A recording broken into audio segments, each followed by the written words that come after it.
আপনি আয়নায় নিজের চেহারা দেখছেন? আমার লগে আপনার যায়?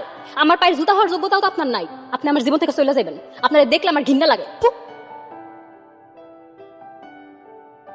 কি হয়েছে দুলাভাই, আপনি আপনার মন খারাপ করে দাঁড়ায় আছেন কেন? আরে কই কিছু হয়নি তো। আইসা চলো, তোমার নিয়ে আজকে বাজারে যাবো। কাল থেকে আমগো ঘরে চলে যাবে না।